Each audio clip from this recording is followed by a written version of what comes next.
मैं शुरुआत में अपनी तरफ से ताज़ियत पेश करना चाहूंगा उन 26 लोगों को जिनका नाम पूछकर और मुसलमान नहीं होने के नाते पर उनको गोली मारकर कत्ल कर दिया गया। मैं ताज़ियत पेश करना चाहूंगा मौलाना इकबाल को, जो पूंछ के मदरसा ज़ियाउल उलूम के मुदर्रिस थे। उस 5 साला लड़की मरियम को, जिसको पाकिस्तान की शेलिंग में उसका पेट फट गया। मैं ताज़ियत पेश करना चाहूंगा मैडम जैन अली और उर्वा फातिमा, इन दो जुड़वा भाई बहनों को जिनकी उम्र 14 साल थी। लांस नायक दिनेश कुमार को, बीएसएफ के सब इंस्पेक्टर मोहम्मद इम्तियाज को। मैं शुक्रिया अदा करना चाहूंगा कश्मीर की आवाम का कि उन्होंने पहलगाम के वाक़े के बाद मस्जिदों से ऐलान किया मजम्मत का, बगैर किसी के बोलने पर रोड पर निकलकर उन्होंने पाकिस्तान से आए हुए दहशतगर्दों की मजम्मत की। मैं मुबारकबाद देता हूं हमारी मुसल्लह अफवाज को कि उन्होंने एक अजीम कुर्बानी पेश की और बहादुरी के साथ ऑपरेशन सिंदूर में भारत को कामयाबी दिलाई। मैं मुसल्लह अफवाज ने पहले 9 दहशतगर्द ठिकानों पर उनको निशाना बनाया और सबसे मेरी नजर में जो दहशतगर्दी के दिल पर हमला हुआ वो भावलपुर का था और 6 एयरफील्ड, 3 हैंगर और 2 रनवेज को हमने तबाह किया। बाद में ऑपरेशन सिंदूर की कामयाबी की एक अहम वजह यह थी मैडम कि मुल्क में इत्तेहाद और इत्तेफाक पैदा हो गया था, एक यूफोरिया पैदा हो गया था, मगर अफसोस कि हुकूमत ने उसका फायदा नहीं उठाया।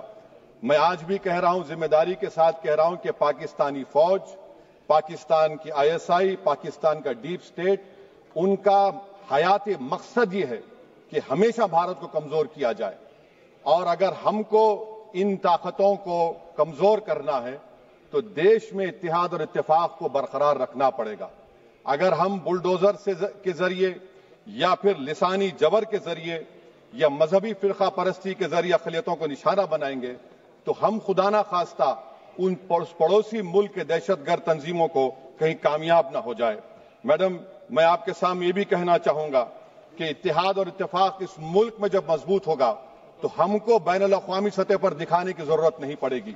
मैं आपकी तरफ से हुकूमत से चंद सवालात करना चाहूंगा कि वजीर आजम ने कहा कि खून और पानी एक साथ नहीं बह सकते, आतंकवाद और बातचीत एक साथ नहीं हो सकती। तो मेरा सवाल आपके जरिए से वजीर आजम और हुकूमत से यह है, फिर जिन इंसानों को बैसारा की वादी में मारा गया था, क्या आपका जमीर इस बात की इजाजत देता है कि आप ट्रेड बंद कर दिए, पाकिस्तान का एयरक्राफ्ट हमारे एयर स्पेस में नहीं आ सकता, उनकी कश्ती हमारे पानी में नहीं आ सकती, ट्रेड खत्म हो चुका है डायरेक्ट इनडायरेक्टेड, आपका जमीर जिंदा क्यों नहीं है? किस सूरत से आप पाकिस्तान से क्रिकेट मैच खेलेंगे जब हम पानी नहीं दे रहे हैं? 80% पानी पाकिस्तान का हम रोक रहे हैं, ये कहकर के पानी और खून नहीं बहेगा, आप क्रिकेट मैच खेलेंगे? मैडम, मेरा जमीर तो गवारा नहीं करता कि मैं उस मैच को देखूंगा। क्या इस हुकूमत में इतनी हिम्मत है कि उन 25 मरने वालों को फोन करके कहे कि देखो हमने ऑपरेशन सिंदूर में बदला ले लिया, अब तुम पाकिस्तान का मैच देखो? बड़ी अफसोस की बात है मैडम, अकाउंटेबिलिटी किस पर है? पहलगाम किसने किया? 7.5 लाख हमारी फौज और सेंट्रल पैरामिलिट्री फोर्स है, ये कहां से 4 चूहे घुसकर हमारे भारत के नागरिक को मारे? अकाउंटेबिलिटी किस पर फिक्स होगी? एलजी पर फिक्स होगी तो एलजी को बरतरफ करिए, आईबी पर आती है तो एक्शन लीजिए, पुलिस पर आती है तो एक्शन लीजिए, मगर आप ये समझ रहे हैं कि ऑपरेशन कर दिया और हम खामोश लोग भूल जाएंगे। अकाउंटेबिलिटी फिक्स करना पड़ेगा। मैडम, डिटरेंस आपकी क्या है? आपने सर्जिकल स्ट्राइक किया, आपने बालाकोट किया, फिर ये पहलगाम हुआ, तो आपकी डिटरेंस की पॉलिसी नाकाम साबित हुई, कश्मीर की पॉलिसी नाकाम साबित हुई, 370 हटा दिया आपने एक रियासत को यूटी बना दिया और उसके बावजूद भी दहशतगर्द वहां पर पहुंच गए। तो और अफसोस मुझे इस बात का होता है मैडम कि पाकिस्तान को हम जानते हैं, पाकिस्तान और इजराइल इस पूरी दुनिया में एक फेल्ड स्टेट है और पाकिस्तान के आर्मी चीफ को, जिससे हमारे स्ट्रेटेजिक रिलेशनशिप, इसको अपना दोस्त कहते हैं, उस देश का प्रेसिडेंट उस शख्स को बुलाकर खाना खिलाता है अपने साथ जिसके भाषण से हमारे लोग मारे गए थे। تو کیا آپ کی خارجہ پالیسی کامیاب ہوئی؟ آپ دیکھ لیجئے. اچھا، ہمارے دیش میں ایک ایسی تنظیم ہے جس کا وجود نفرت کی بنیاد پر اور مذہبی عصبیت کو پھیلانے کے لیے بنایا گیا. ان کو تکلیف ہے سیکولرزم سے، سوشلزم سے، مگر ہمارے سنویدھان کے پریامبل میں لفظ سوورن ہے. سوورن کا مطلب یہ ہے کہ ہم خود مختار ہیں، ہم حاکم اعلیٰ ہیں، ہم اپنے ملک کے مقدر کا فیصلہ کریں گے. ایک گورا وائٹ ہاؤس میں بیٹھ کر بھارت کی سیز فائر کا اعلان کرے گا؟ یہ آپ کا نیشنلزم ہے؟ افسوس ہوتا ہے مجھے سر. میڈم میں آپ سے پوچھنا چاہ رہا ہوں کہ اگر ایک چچا سیم اعلان کر رہے ہیں تو ہماری فوج پر کیا اثر پڑا ہوگا؟ ہمارے ان پائلٹوں پر کیا اثر پڑے گا جو نہیں معلوم کتنی اوپر آسمانوں پر بھارت کی حفاظت کر رہے ہیں؟ وہ نیوی کا سپاہی جو سمندر میں کھڑا ہوا ہے، اس کو یہ نہیں معلوم ہو رہا ہے کہ میرا پردھان منتری اعلان نہیں کیا، ایک گورے نے اعلان کیا. بڑا یہ آپ کے کیسا ہوگا یہ؟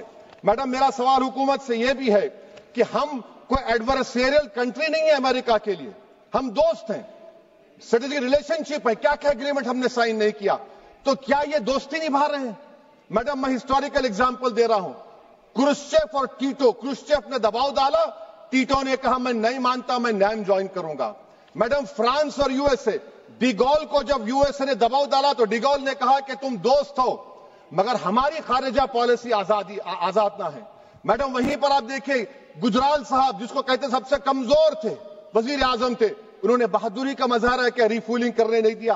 ویتنام 20 سال یو ایس اے لڑا مگر جھکا نہیں، اور ہم ان کو بول بھی نہیں پا رہے. ہم تو کوئی دشمن ملک تو نہیں ہے امریکہ کے، یہ آپ کو سمجھنے کی ضرورت ہے. اور میڈم یہاں پر وزیر خارجہ نے کہا وہ چین گئے، ڈپٹی چیف آف سٹاف نے کہا کہ چین کے اکوپمنٹ ایک لائف لیب تھا ہمارے ان کے لیے. کیا آپ نے کہا چین کو کہ تم نے کیوں دیا پاکستان کو ہتھیار؟ آپ نہیں کہے. اور میڈم آپ جانتے ہیں کہ رکشا منتری نے کہا کہ سوئفٹ اینڈ پروپورشنیٹ.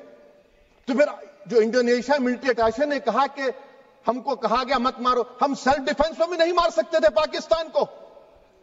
اور اگر آپ ٹرمپ کے بیان کو غلط کہہ رہے ہیں کہ 5 ایئر کرافٹ نہیں گرے، میں یقین کرتا ہوں آپ کی بات کا. آپ ہمارے پائلٹس کو کمنٹ کریے نا، ہمارے پائلٹس کو کمنٹ کریے کہ ہم اپنے پائلٹس کی تعریف کرتے ہیں. آپ وہ بھی نہیں کرنا چاہتے. میں حکومت سے جاننا چاہتا ہوں میڈم کہ کیا فرانس نے ہم کو سورس کوڈ نہیں دیا جس کی وجہ سے ہمارے ایئر کرافٹ کو کیا نقصان ہوا؟ اب مستقبل میں آپ ہتھیار خریدیں گے تو کیا آپ سورس کوڈ حاصل کریں گے؟ اور میڈم میں آپ کو بتانا چاہ رہا ہوں، میرے سوال کا جواب حکومت دے. ہمارے پاس سینکشن جو اسکواڈرن ہے 42 ہے، 60 سال کے بعد صرف 29 کام کر رہے ہیں. پاکستان کے پاس 25 ہیں، چین کے پاس 50 سے زیادہ ہیں. 11 سال سے آپ سرکار میں ہیں، سب مرین نہیں ہے. 3rd ایئر کرافٹ کیریئر کہاں پر ہے آپ بتائیے. اور میڈم FATF میں لانا پڑے گا آپ کو. اگر آپ وشو گرو ہیں تو ہم آپ کو چیلنج کر رہے ہیں، آپ G7 کے کنٹریز کو، GCC کو اور چچا سیم کو راضی کرائیے کہ پاکستان کو، میڈم ختم کر رہا ہوں، FATF میں دوبارہ لایا جائے. میڈم آل پارٹی میٹنگ ہوئی، دیکھیں کتنا کانٹرڈکشن ہے کیندر سرکار میں اور اسٹیٹ سرکار میں. آل پارٹی میٹنگ میں تھا، کیندر سرکار نے کہا کہ نہیں بیسارن میڈوز پر تو کوئی جا ہی نہیں سکتا، جون سے پہلے اجازت لینا پڑے گا. بعد میں ہم کو معلوم ہوا کہ سال بھر کھلا رہتا میڈوز سوائے بارش اور سنو کے.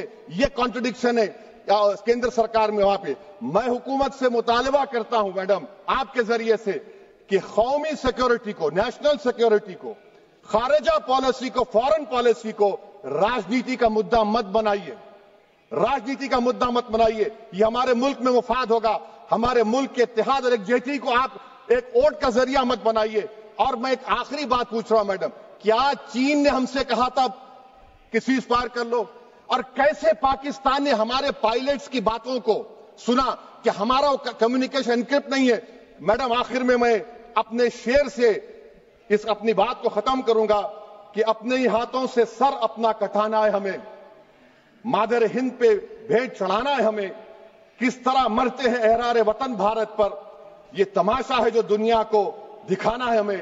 یہ میں بھارت کی اس بہادر فوج کے نام پہ کرتا ہوں، مسلح افواج کے نام پہ کرتا ہوں. یہ شعر کہنے والا کوئی BJP کا نہیں تھا، یہ شعر کہنے والے کا نام شیر تھا، شہید اشفاق اللہ. मैं फिर से हुकूमत से कह रहा हूं, पाकिस्तान टेररिज्म करेगा, आप तैयार हो जाइए। आप चीन से मोहब्बत, कितना इम्बैलेंस हुआ ट्रेड का, कितना इम्बैलेंस हो रहा है चीन से। अच्छा, जब गलवान हुआ उस वक्त भी ट्रंप ने कहा था कि मैं बात करूंगा, हमने कहा नहीं बात करेंगे, जरूरत नहीं है। आज ट्रंप हमारे से पहले बोलता है इज्जत नफ्स भी कोई चीज होती है, इख्तिदार में कोई यहां रहेगा कोई वहां रहेगा, मगर इख्तिदार में इकबाल होना चाहिए। बदबख्ती की बात यह है कि आपने इकबाल को खो दिया। बहुत बहुत शुक्रिया। माननीय सदस्य श्री के फ्रांसिस जार्ज जी।